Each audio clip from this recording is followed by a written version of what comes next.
우리 하나님의 말씀을 보도록 하겠습니다. 사도행전 4장 26절부터 31절에 있는 말씀입니다. 사도행전 4장 26절부터 31절 시작. 세상의 군왕들이 나서며 권리들이 함께 모여 주와 그의 그리스도를 대적하도다 하신 이시로소이다. 과연 헤롯과 본디오 빌라도는 이방인과 이스라엘 백성과 합세하여 하나님께서 기름 부으신 거룩한 종 예수를 거스려 하나님의 권능과 뜻대로 이루려고 예정하신 그것을 행하려고 이 성에 모였나이다. 주여, 이제도 그들의 위협함을 굽어봅시고 또 종들로 하여금 담대히 하나님의 말씀을 전하게 하여 주시오며 손을 내밀어 병을 낫게 하시고 표적과 기사가 거룩한 종 예수의 이름으로 이루어지게 하옵소서 하더라. 빌기를 다음에 모인 곳이 진동하더니 무리가 다 성령이 충만하여 담대히 하나님의 말씀을 전하니라. 아멘. 자, 이제 자기 자신을 축복할 때 이렇게 축복하십시오. 나는 예수님 때문에 오베데돔의 복을 받은 사람입니다. 고백하시길 바랍니다. 나는 오베데돔의 복을 받은 사람입니다. 아멘. 자, 여러분, 우리의 신앙의 소망이 무엇이냐? 다시 오실 예수 그리스도를 기다리는 것입니다. 우리 주님께서는 2000여 년 전 이 땅에 말씀이 육신이 되어 오셔서 죽으시고 부활하신 다음에 하늘로 승천하셨습니다. 승천하시면서 제자들에게 언약하신 것이 무엇이냐면 우리 주님은 감람산에서 올라가신 그대로 이 세상에 다시 오시겠다라고 말씀을 하셨습니다. 그렇기 때문에 이 시대를 살아가는 우리 신앙인들은 다시 오실 주님을 기대하는 것, 재림의 주님을 기대하는 것입니다. 자, 그런데 이 예수를 믿는 사람을 이 재림의 때에 우리가 두 부류로 나눌 수 있는데, 첫째 한 부류는 하늘로 휴거되어지는 그러한 부류가 있고, 또 한 부류는 땅을 치며 통곡하고 절망하고 기절하는 그러한 무리들이 있게 될 것입니다. 자, 여러분, 주님은 분명히 말씀하실 때 뭐라고 말씀하셨느냐? 다시 오실 때에 주님을 진실하고 신실하게 하나님의 말씀대로 믿는 그들을 주님이 공중으로 끌어올릴 것이라고 성경을 통하여 말씀하고 있는 거예요. 우리 한번 성경을 한번 봅시다. 어디를 보시냐면 데살로니가전서 4장. 자, 데살로니가전서 4장 16절에 보면 이런 말씀을 하십니다. 자, 시작. 주께서 호령과 천사장의 소리와 하나님의 나팔 소리로 친히 하늘로부터 강림하시니 그리스도 안에서 죽은 자들이 먼저 일어나고 그 후에 우리 살아남은 자들도 그들과 함께 구름 속으로 끌어올려 공중에서 주를 영접하게 하시니 그리하여 우리가 항상 주와 함께 있으리라. 그러니까 여러분, 우리 신앙생활 속에 우리 재림의 때에 제대로 된 신앙을 가진 자들은 하늘로 끌려 올라가게 되어 있다는 거예요. 여러분들이 이해가 안 된다 할지라도 성경은 분명히 우리에게 말씀하고 있어요. 그리고 그 공중에서 천국잔치가 베풀어질 것이라고 주님은 말씀하셨습니다. 이 땅에서 신앙생활하면서 고난을 당하고 어려움을 당했던 인생들을 우리 주님이 위로하시고 또한 충성하고 헌신하고 봉사한 자들에게 황금별루관으로 그들을 영화롭게 하시는 이 역사가 이루어진다는 것입니다. 반면에 신앙생활을 했지만 주님의 때에 정말로 통곡하는 자들이 있게 된다는 거예요. 주님의 말씀대로 뜻대로 살지 못하고 그 약속의 말씀을 확신하지 못하고 뭐냐면 세상에도 반 또한 믿음에도 반 이렇게 한 인생들에 대해서 주님이 뭐라고 얘기했느냐? 자, 우리 한번 성경을 한번 봅시다. 자, 마태복음 24장 30절에 이렇게 말씀하십니다. 자, 마태복음 24장 30절. 자, 시작. 그때의 인자의 징조가 하늘에서 보이고 그때의 땅의 모든 족속들이 통곡하며 그들이 인자가 구름을 타고 능력과 큰 영광으로 보는 것을 보리라. 그러니까 어떻게 됐어요? 주님께서 분명히 말씀하셨어요. 천사장의 나팔소리와 내가 다시 올 것이다. 그때를 위해서 주의 말씀에 순종하고 복종하고 주의 말씀을 따르라고. 그러나 그것을 진실하게 믿지 못한 자들은 주님이 원하시는 신앙생활을 하는 것이 아니라 어떻게 돼요? 자기가 원하는 대로 자기가 기준을 세우고 그렇게 신앙생활 하는 자들이 있다는 것. 그들은 주님의 재림의 때 어떻게 된다? 통곡하는 일이 있다는 거예요. 통곡하는. 그때 그들은 생각할 것입니다. 아니, 주님이 말씀하신 것이 진짜네, 마지막 시대에 휴거가 있다고 그러는데 그것이 진짜네 하면서 통곡하고 절규하는 그러한 일들이 있게 된다는 거예요. 그러므로 오늘 우리는 기왕 신앙생활 하는 것이라면 어떻게 돼요? 기왕 신앙생활 하는 것이라면 우리가 주님의 재림의 때에 휴거될 수 있는 그러한 믿음 생활을 해야 되는 것입니다. 믿음 생활을. 저는 그 찬양 중에 그것이 있었어요. 옛날에 휴거에 대한 얘기할 때 잘 있거라 잘 있거라 나는 갔노라 7년 환난 오기 전에 나는 갔노라 세상의 시달림도 이제 끝나고 오늘의 하늘 문이 열리었구나. 여러분, 지금 우리가 그 휴거의 날을 기다리며 나갈 때에 힘들고 어렵고 정말로 언제 그 일이 이루어질 것인가 라는 그 기대감 속에 힘든 신앙생활하죠. 여러분, 그것은 우리에게 영원히 오지 않는 것이 아니라 어느 순간인가 여러분 앞에 그 일들이 펼쳐질 때가 있다는 거예요. 그때 여러분들 후회 없는 신앙생활을 해야 되는 것입니다. 하나님이 인정하는 신앙생활을 해야 되는 거예요. 휴거에 합당한 신앙생활을 해야 되는 것입니다. 그러기 위해서는 여러분 우리에게 필요한 것이 무엇이냐? 그것이 바로 지혜라는 거지. 지혜. 그래서 성경은 우리에게 말씀하시기를 지혜 있는 자가 되라고 얘기했어요. 자, 우리 한번 어디를 보시냐면요, 에베소서 5장 15절을 보면 이러한 말씀이 있어요. 에베소서 5장 15절. 자, 시작. 그런즉 너희가 어떻게 행할지를 자세히 주의하여 지혜 없는 자같이 하고 오직 지혜 있는 자같이 하여 세월을 아끼라. 때가 악하니라. 할렐루야. 여러분, 이 성경은 우리에게 무엇을 가진 자가 되라고 그러냐? 지혜로운 자가 되네. 지혜 안에. 여러분, 신앙생활에 있어서 우리에게 절대적으로 필요한 것이 무엇이냐면 지혜인 것입니다.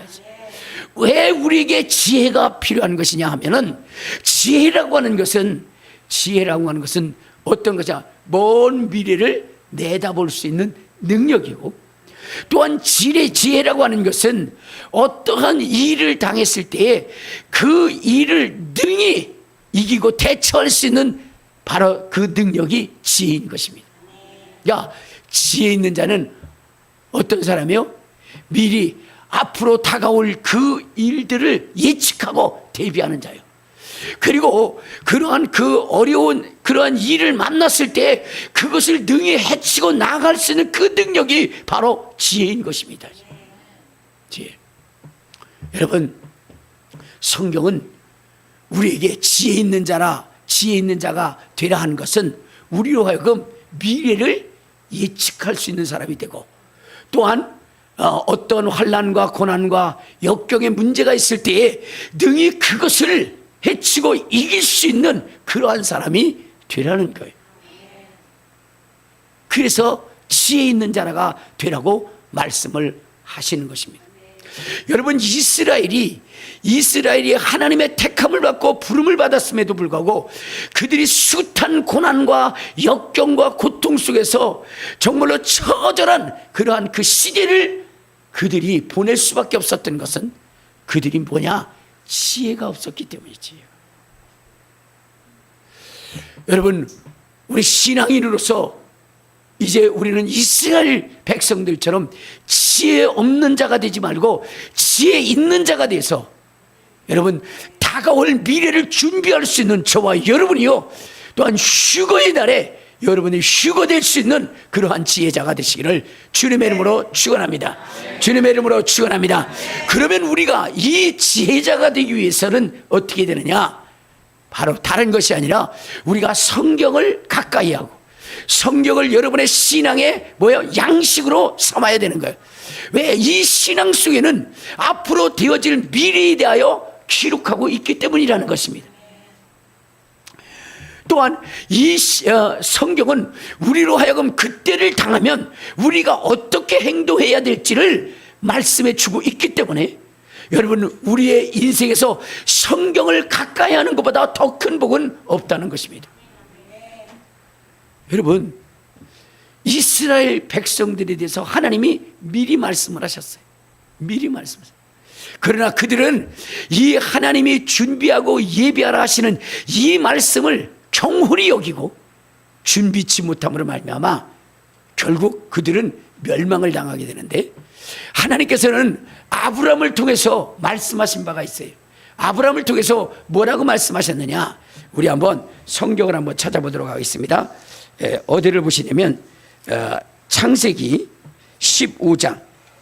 자, 창세기 15장 우리 13절에 보면 이렇게 얘기합니다. 자, 시작. 여호와께서 아브라함에게 이르시되 너는 반드시 알라. 내 자손이 이방에서 객이 되어 그들을 섬기겠고 그들은 400년 동안 내 자손을 괴롭히니 그들이 섬기는 나라를 내가 징벌할지며 그 후에 내 자손이 큰 물을 이끌고 나오리라. 너는 장수하다가 평안히 조상에게 돌아가 장사될 것이다. 그러니까 아브라함에게 하나님이 말씀하시기를 내 후손들이 이방인의 객이 되어 400여 년 동안, 약 430년 동안 뭐요? 노예의 생활을 하게 될 것이다. 그때에 그들은 무엇을 준비해야 되느냐? 바로 그 노예로부터 해방되어지는 그날과 그들이 저 하나님의 약속한 땅 가나안 땅을 들어가기 위해서 그것을 취하기 위한 그러한 그 준비를 해야 되는데, 이렇게 미리 하나님이 말씀하셨음에도 불구하고 그들은 준비하지 못했어요. 그래서 애굽에서는 나왔으나 어디요? 광야에서 모두 멸망당하게 된 것입니다. 그들이 철저히 하나님의 말씀의 사람이 되어 하나님의 말씀을 지키며 하나님의 이 주름한 경고 속에 그때를 당할 때에 준비하고 예비했다면 이런 일들을 겪지 않을 것입니다. 그러나 그들은 하나님의 말씀을 경홀히 여겼어요. 하나님의 말씀을 멸시했습니다. 여러분, 인생 가운데 고난이 오고 저주가 오고 고통이 오는 것은 하나님의 말씀을 멸시하기 때문입니다. 우리 한번 성경을 한번 봅시다. 어디를 보시냐면 시편, 자 107편 10절에 보면 이런 말씀입니다. 10절 12절. 자, 시작. 사람이 흑암과 사망의 그늘에 앉으며 곤고와 쇠사슬에 매임은 하나님의 말씀을 거역하며 지존자의 뜻을 멸시하였습니다. 여러분, 우리의 인생 가운데 가장 중요한 가치를 두고 우리가 따라가야 되는 것이 하나님의 말씀. 그런데 사람들은 이 하나님의 말씀을 거역하고 멸시하는 일에 앞장선다는 거예요. 여러분, 하나님의 말씀을 거역하고 멸시하면 돕는 자도, 그를 그 위경에서 건져낼 자도 없다는 사실을 여러분 아시고, 여러분 하나님의 말씀에 철저히 순종하고 따라가는 저와 여러분 되시기를 주님의 이름으로 축원합니다. 주님의 이름으로 축원합니다. 여러분, 이러한 이 고난과 역경을 겪었으면 타산지석으로 삼아 다음에는 그리하지 말아야 되는데, 이스라엘은 똑같은 우를 2번이나 또 범하게 됩니다. 하나님은 계속해서 이스라엘에게 하나님의 말씀을 지켜 행하라고 그렇게 이야기하지만 그들은 어떻게 돼요? 그 말씀을 지켜 행하지 않습니다.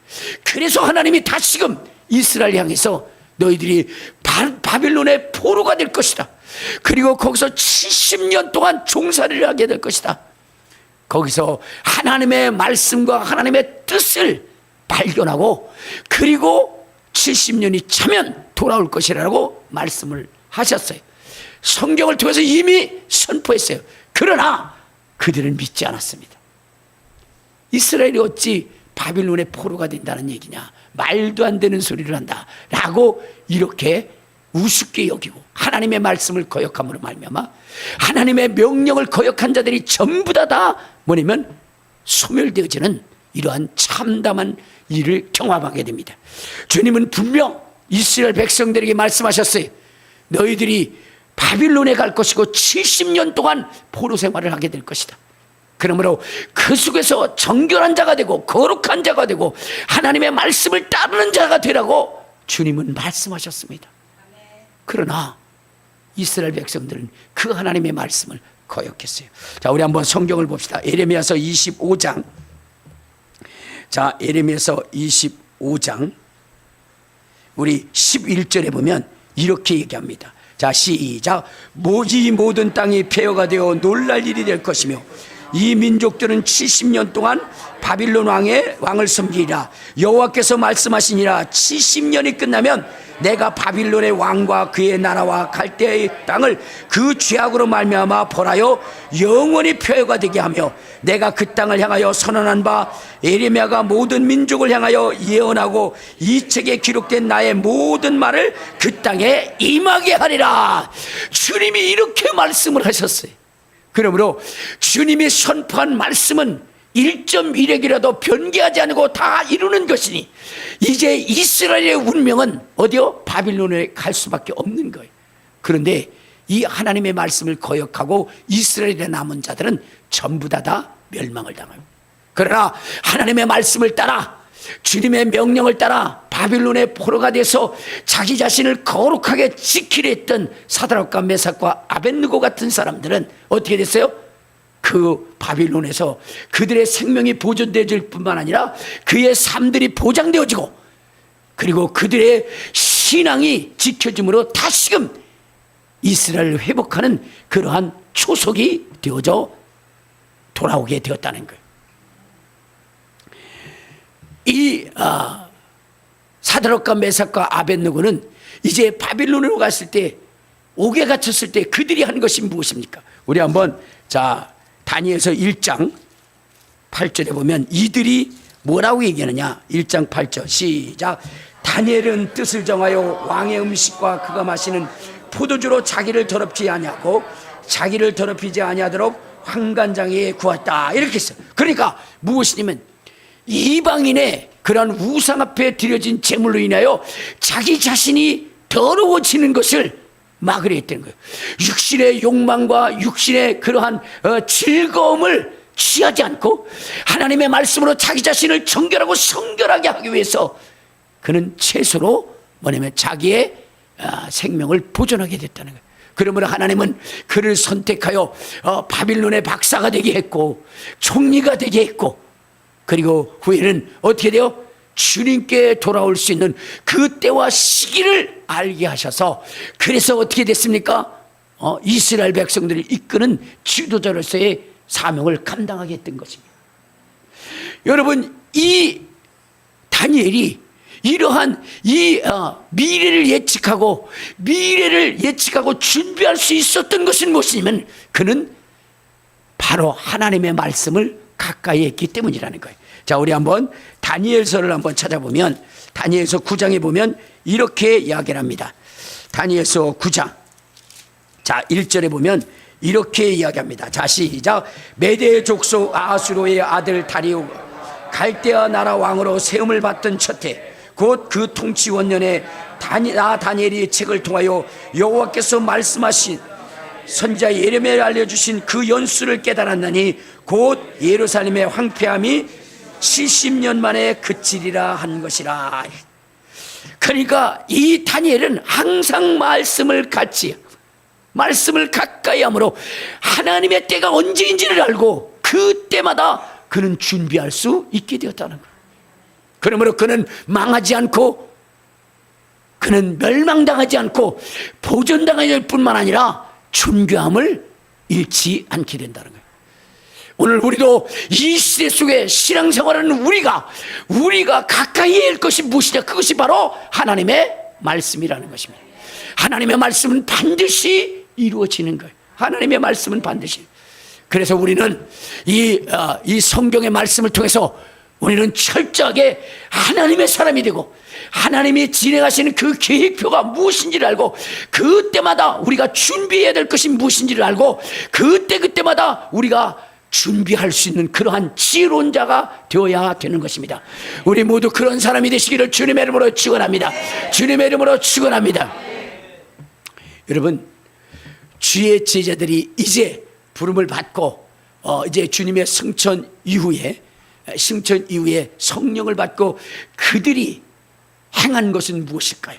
그것은 다른 것이 아니라 주님이 다시 오실 때까지 그들이 어떠한 모습으로 신앙생활을 해야 되는지를 이 성경을 통해서 면밀히 살피고 그리고 그 일에 최선을 다했다는 것입니다. 오늘 우리도 마찬가지입니다. 우리도 우리 신앙생활 속에 우리가 해야 되는 것이 무엇이냐? 이 마지막 시대에, 이 말세의 지말에 우리가 가져야 할 신앙생활, 그리고 우리가 준비해야 할 그러한 그 믿음은 무엇인지를 알고 여러분 그것을 준비하고 예배하는 사람이 되어야 돼요. 왜? 여러분, 하나님의 말씀은 반드시 이루어지는 것이기 때문입니다. 사람들은 이야기하기를 주님의 종말에 대해서 이야기하면 뭐라고 얘기한다고 그러느냐? 자, 우리 한번 성경을 한번 봅시다. 자, 베드로 전서. 자, 베드로 전서에 보면 뭐라고 하냐? 자, 베드로 후서입니다. 후서 3장에 보면 이러한 말씀이 나옵니다. 자, 베드로후서 3장 3절 시작. 먼저 이것을 알지니 말세에 조롱하는 자들이 와서 자기의 정욕을 따라 행하며 조롱하여 이르되 주께서 강림하신다는 약속이 어디 있느냐? 조상들이 잔후로부터 만물이 처음 창조될 때와 같이 그냥 있다 하지 아니하냐. 자, 그러니까 무슨 얘기냐면 뭐라고 그래요? 여러분, 말세의 날에 하나님의 말씀을 선포하면 사람들은 아니 그 약속이 이루어진다고?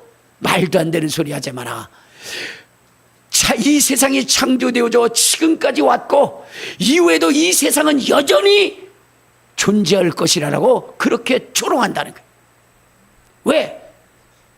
주님의 오실 기미가 보이지 않기 때문이라는 거예요. 그러나 여러분, 우리의 지식과 우리의 상식으로 여러분 주님이 다시 오실 그날이 도저히 믿어지지는 않는다 할지라도, 그러한 상황이 펼쳐진다 할지라도 하나님의 말씀은 반드시 이루어지게 되어 있다는 사실을 여러분 잊지 마시기를 바랍니다. 그날은 호연히 임할 것입니다. 예측할 수 없이 임하게 될 것입니다. 그러므로 오늘 우리는 그날을 준비하고 대비하는 자들이 되어야 돼요. 왜냐? 제자들은 너무나 잘 알았어요. 주님의 오신 그날에, 그 일어난 날에 여러분 그들은 정말로 성경이 얼마나 정확한지를 알게 되었던 것입니다. 왜냐? 자, 우리 다시 한번 어디를 보시냐면 사도행전을 한번 보도록 해요. 사도행전. 자, 거기 4장에 보면 이런 말씀이 있어요. 사도행전 4장. 자, 우리 26절에 보면, 자, 시작. 또 주의 종, 자, 사도행전 4장 25절입니다. 25절 시작. 또 주의 종 우리 조상 다윗의 입을 통하여 성령으로 말씀하시기를 어찌하여 열방이 분노하며 족속들이 허사를 경영하였는고 세상의 군왕들이 났으며 관리들이 함께 모여 주와 그의 그리스도를 대적하는도다 하신 이스로소이다 라고 얘기했어요. 자, 하나님께서 예수 그리스도가 이 땅에 오실 때에 어떤 일이 일어나느냐? 바로 세상의 군왕들이 나와서 그들이 함께 힘을 합쳐서 하나님의 보내신 자 예수 그리스도를 대적할 것이라고 얘기했어요. 자, 근데 이제 주의 제자들의 때에 예수님이 나타나신 거예요. 예수님이 나타나신 거예요. 그런데 여러분, 그 주님의 나타난 그때에 과연 이 일이 일어날 것인가 하는 문제예요. 이 일이 일어날 기미가 보이지 않았습니다. 그래서 바리새인들과 제사장과 서기관들은 예수님이 하나님의 아들인 것을 인정할 수가 없었습니다. 왜?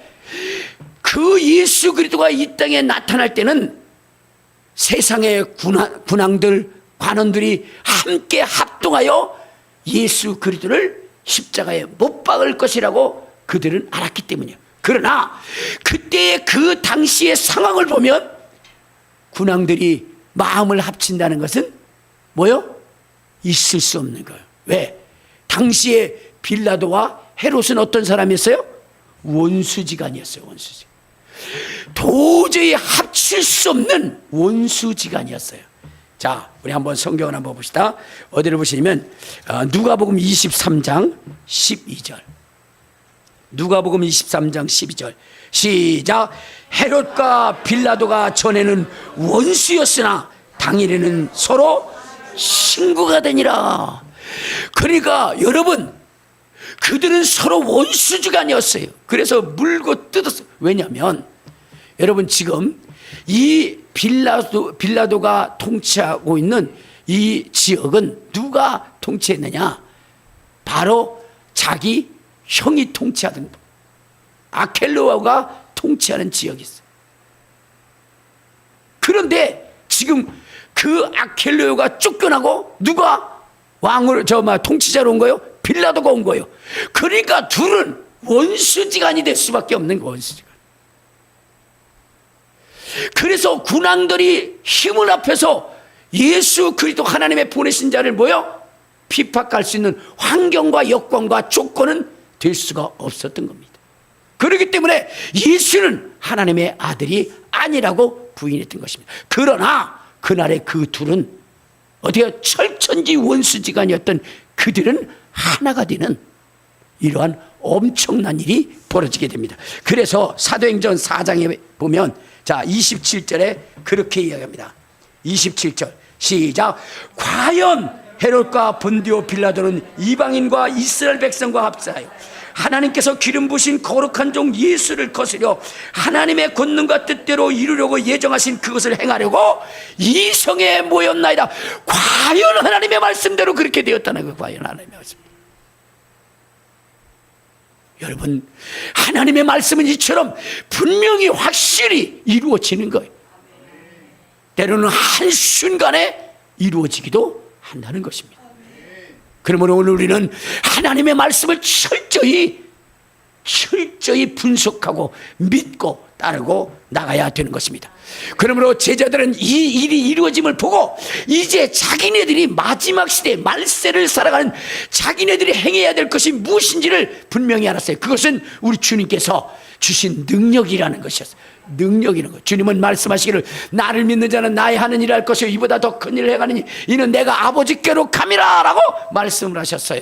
그러니까 주님이 행하신 그 일들을 이루며 나가야 된다는 것. 그래서 그들은 구한 것이 있어요. 자 29절 자 시작. 주여 이제도 그들의 위협함을 굽어보시고 또 종들로 하여금 담대히 하나님의 말씀을 전하게 하여 주시오며 손을 내밀어 병을 낫게 하옵시고 표적과 기사가 거룩한 종 예수의 이름으로 이루어지게 하옵소서. 주님이 명령한 이 일을 이루기 위해서 그들이 전심으로 기도하고 부르짖고 간구했다는 거예요. 그러므로 그들에게 능력이 더딥혀졌어요. 그리고 그들은 주님의 뜻대로 끝까지 그 신앙을 지키는 그 신앙을 가졌던 것입니다. 이제 주님의 재림의 날에 아까 죽었던 자들이 먼저 일어나고 라고 얘기했을 때 바로 이처럼 하나님의 말씀을 믿고 정말로 끝까지 순교의 장에 일어난 그들이 먼저 휴거될 것입니다. 그리고 이후에 여러분 그 마지막 시대에 그 신앙을 지켰던 육신을 그대로 잊고 있을 우리가 또한 휴거될 것입니다. 그러면 이날에 우리는 어떠한 신앙을 가질까요? 주님은 말씀하시기를 나를 믿는 자는 나의 하는 일을 할 것이요 이보다 큰 일을 행하리니. 우리는 예수님이 행하실 뿐만 아니라 그보다 더 큰 일의 기적의 주인공이 되어서 그래서 그 사역을 감당해야 되는 거예요. 왜냐? 여러분 주님께서 겸손하셔서 나를 믿는 자는 나의 하는 일이고 이보다 더 큰 일을 행할 것이다 라고 하신 것이 아니에요. 마지막 시대에 정말로 그 마지막 시대에 환난을 이기고 믿음을 지킬 수 있는 그것은 정말로 주님이 하신 일보다 더 큰 일을 하는 그런 자들만이 지킬 수 있는 그 신앙의 때가 오기 때문이라는 거예요. 그래서 저도 여러분들에게 끊임없이 주의 이름으로 귀신을 쫓아내며 주의 이름으로 병든 자를 고치고, 그래서 여러분의 신앙을 확실히 할 수 있는, 요동하지 않고 흔들리지 않고 정말로 남들이 협박하고 정부가 또한 단체가 그 다음에 또한 마귀 사탄이 이방 종교들이 환란이 우리를 협박한다 할지라도 우리의 가진 바 이 믿음을 결코 잊지 않고 주님의 재림의 때를 기다리며 우리의 신앙을 지켜나갈 수 있는 그러한 신앙이 되기 위해서는 여러분 체험해야 돼요. 체험해야 돼요. 그래야 확실해지는 것입니다. 그렇지 않으면요, 여러분 조그만 일에도 시험 들고 조그만 일에도 나가 떨어지게 됩니다. 여러분 코로나 때도 그렇게 수많은 100만 가까이가 그리스도인들이 신앙을 버렸다는데, 여러분 환난의 때는요 얼마나 무서우냐. 우리 한번 성경을 한번 봐요. 누가복음 21장. 자, 누가복음 21장 23절에 보면 그날에 어떤 일이냐. 자, 시작. 그날에 아이 뵌 자들과 젖먹인 자들에게 화가 있으니 이 땅에 큰 환난과 이 백성의 진노가 임할 것이다. 이때 여러분 큰 환난이 임한다는 거예요. 그런데 그 환난이 얼마나 강하면 25절 시작.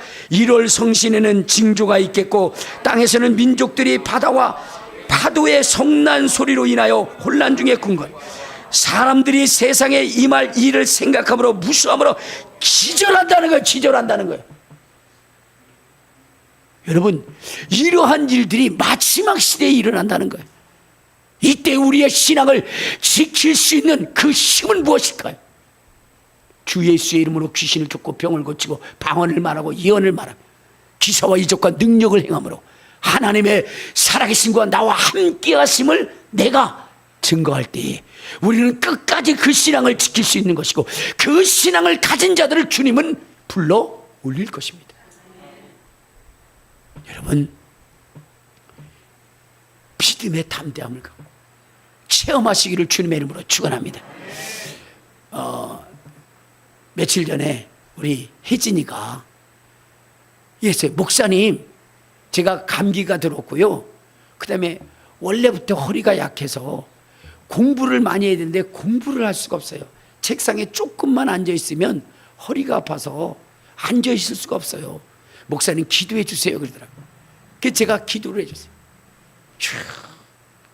허리가 튼튼해지시고 근육이 생기고 오래 앉아있어도 허리가 아프지 않게 하여 주옵소서. 그리고 기도해 줬어요. 다시 만났을 때 혜진아 어떠냐 그랬더니, 아우 목사님 많이 좋아졌는데 오래 앉아있으면 또 아파요 그러더라고요. 그 오래 앉아있으면 아파? 근데 오래 앉아있는 게 몇 시간이냐 했더니 10시간이요 그러더라고요. 야, 건강한 나도 10시간 앉아있으면 허리 아파? 그래도 어떻게 해요? 그의 믿음인데. 그래서 제가 또 놓고 기도를 해줬어요. 그랬더니 그런 거예요. 이번에 만나서 너 허리 어떠냐 했더니, 목사님 아무리 오래 앉아있고 이렇게 비틀어 앉아있고 저렇게 비틀어 앉아있고 그래도요 허리가 아프지 않아요. 그러니까 믿음에 대한 확실함이 있는 거예요. 우리 김순희 권사님 어깨가 그렇게 아프시다는데 그게 치료를 받았어요. 여기가 또 아프다고.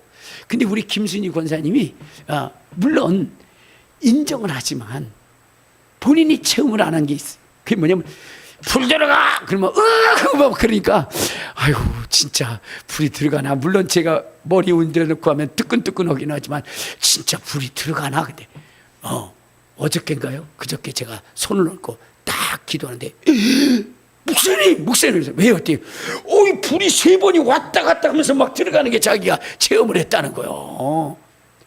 와! 사람들이 불 들어간다 그랬더니 진짜 불이 들어갔어요. 하나님의 말씀은 어디요? 거짓이 없는 거.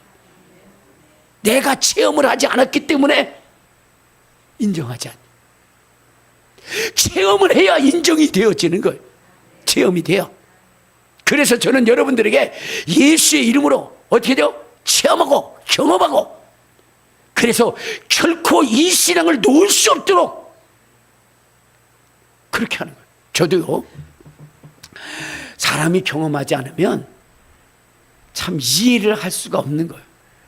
왜냐면 저한테 몇몇 분들이 그랬어요. 목사님, 제가 이명이 있는데 너무너무 힘들어요. 그러더라고요. 소에서 삐 소리 나고 쉬 하는 소리가 나니까 이거 뭐 어때요? 삐 소리는 좋다고 그래요. 근데 쉬 한다. 아무 데나 쉬할 수도 없는 거고 말이야. 근데도 자꾸 쉬 하고 소리가 바람 소리가 휙휙 나고 그러니까 너무 힘들다는 거야. 근데 저는 그게 이해가 안 됐어요. 왜? 저는 이명을 겪어보지 않았을까. 그런데 지난 몇 달 동안 지혜가 이명을 겪은 거예요. 갑자기 방에서 이렇게 조용하게 누워있는데 소리가 삑 하고 들리는 거예요.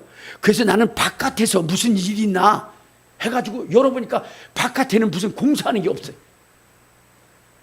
그래가지고 다시 뭐냐면은 창문을 닫고 그랬더니 또 소리가 나요. 또 화장실에 갔더니 화장실이 조용하니까 또 삑 소리가 나요. 그런데요, 병원에 갔더니 그러는 거예요. 너무 늦게 오셨습니다. 그러더라고요. 그게 뭐냐면 이 이명이 생길 때 20일 내에 와야 된다는 거야. 그래야 치료가 된다는 거야. 그래서 저는 그걸 몰랐잖아요. 한 2달 후에 갔으니까. 그랬더니 이미 굳어버려서 고칠 수는 없고, 그럼 어떻게 하면 되냐 했더니 그거하고 친해지래요. 뭔 소리, 의사가 뭔 소리를 하는지, 그걸 그냥 너무 거기 신경 쓰지 말고 그냥 당연히 있는 거라고 그렇게 생각하고 그렇게 잊어버리라는 거예요. 그래서 참 의사도 저 정도면 나도 하겠다 뭐 이런 생각이, 그런 생각이 들었어요. 근데 그게 얼마나 신경이 쓰이는지 몰라요. 음악을 크게 들으면 괜찮은데 어디에 조용하면 막 소리가 들려요. 근데 제가요, 이러한 치유의 능력을 경험하고도 또 무슨 생각을 하는 줄 아세요? 야, 이거 가지고 평생 가면 나 죽겠다. 그러니까 빨리 고칠 수 있는 방법은 뭐냐? 그래서 인터넷을 들어갔더니 비무트, 병원 갈 필요 없습니다. 2달만 먹으면 낫습니다. 뭐 이러면서 그렇게 되더라고요. 그래서 우리 집사람보다 그걸 사달라고 그렇게 얘기를 하는 거예요. 근데 사주지도 않는 거예요. 그래서 그냥 기도했는데 그게 싹 사라져버려요. 싹 사라져버려요. 그러니까 어떻게 돼요? 아이고, 내가 왜 하나님의 능력을 또 이렇게 의심했을까? 지금은 전혀 소리가 들리지 않는 거예요. 너무나 좋은 거예요. 여러분, 이명 있는 사람은 저와 똑같이 해보시길 바랍니다.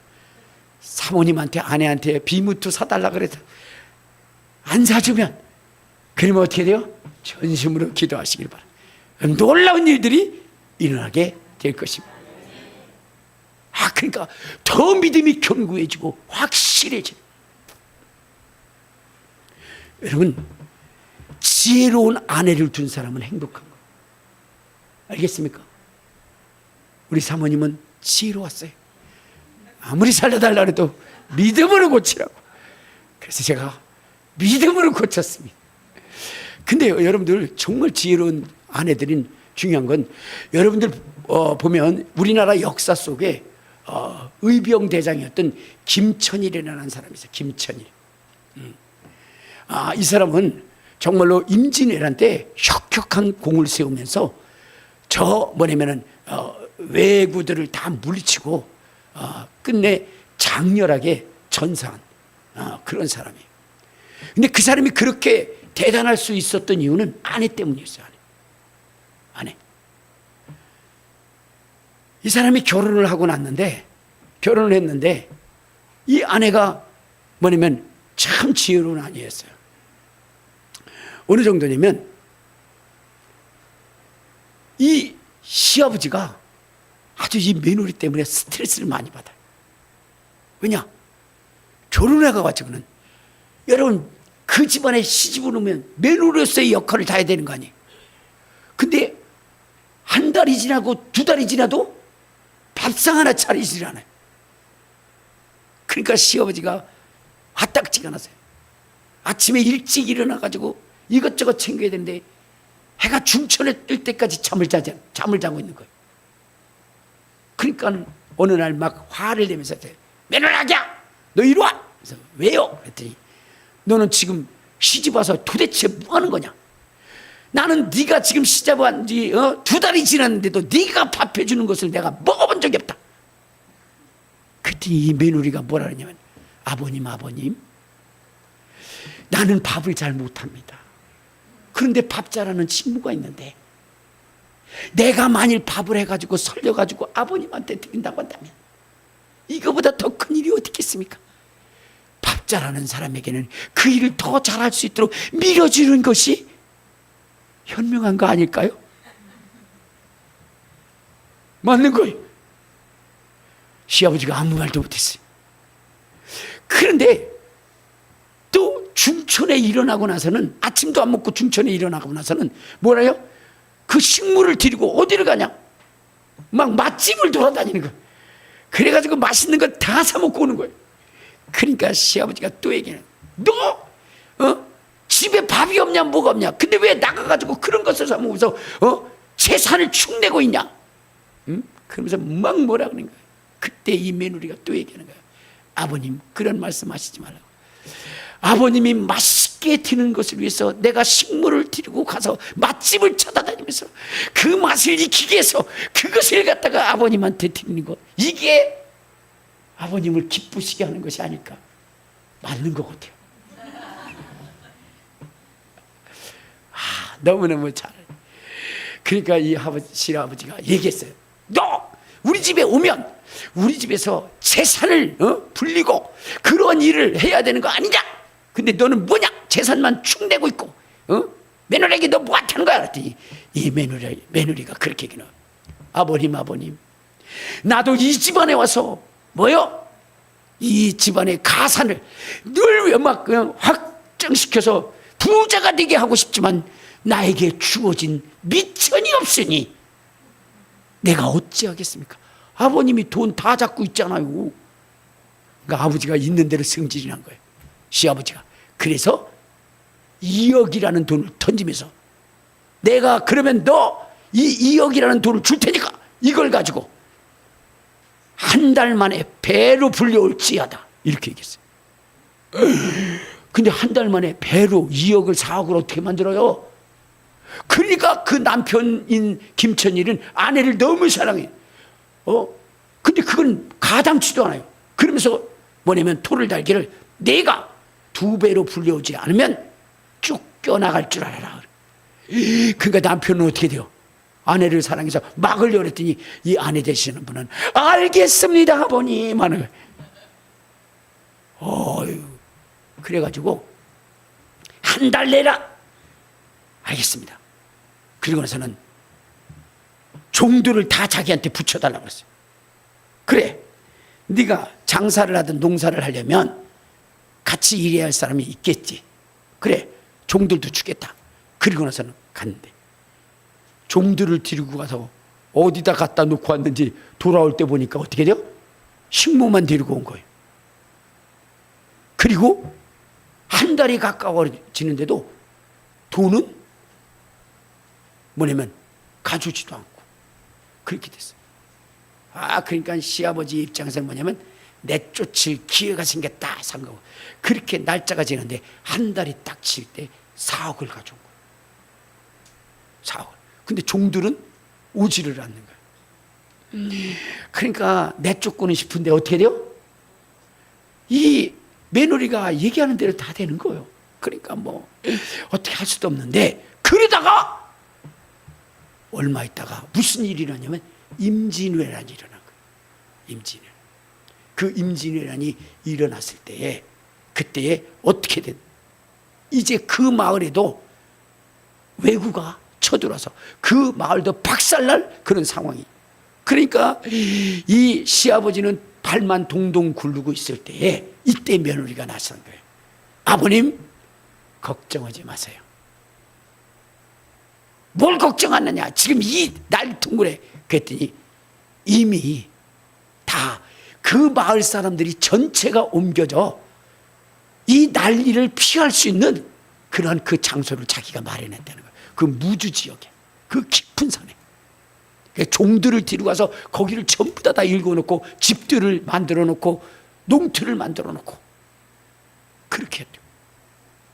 이미 이 여인은 뭐냐면 임진왜란이 일어날 것을 이미 몇 년 전부터 예측을 했어요. 무엇이냐? 이가 바깥으로 돌아다니면서 정보를 얻은 거예요. 이쪽 저쪽 정보를 얻다 보니까 일본이 쳐들어오겠구나. 특히나 그 해에 쳐들어올 것을 확신한 것은 뭐냐면 일본의 그러한 모든 뭐냐면 분쟁이 끝난 거. 그렇기 때문에 어떻게 돼요? 이제는 반드시 조선을 침략할 것이다. 그것을 생각하고 예측하고 다 만들어 놓은. 그러니까 그가 바깥으로 나갔던 것은 뭐요? 맛집 찾아다닌 것이 아니라 정보를 얻으러 가죠. 그리고 나서는 남편한테 이야기를 합니다. 여보, 한 나라를 위해서 당신의 목숨을 바치는 것보다 더 위대한 것은 없다. 물론 당신이 떠나가는 것은 내게 큰 아픔이고 슬픔이다. 그러나 인생은 흘러가는, 그 중에 위대한 일을 위하여 자기의 목숨을 버리는 것은, 그것은 뭐예요? 가장 위대한 것이다 라고 그렇게 얘기를 해요. 근데 그 남편은 어떻게 됐어요? 남편은 아니 내 홀몸으로 어떻게 나가서 적들과 싸운다는 말입니까? 했을 때 이 아내가 그 이전에 행한 일이 있었어요. 뭐냐면 돈을 많이 불려놨을 때 그 시아버지가 그 돈을 자기 것으로 취하지 않고 가지라 그랬어요. 근데 너 그 돈 뭐 하려고 그러느냐? 그랬더니 남편한테 얘기한 거예요. 당신은 가서 지금부터 가난한 사람들에게 뭐냐면 도와줘라.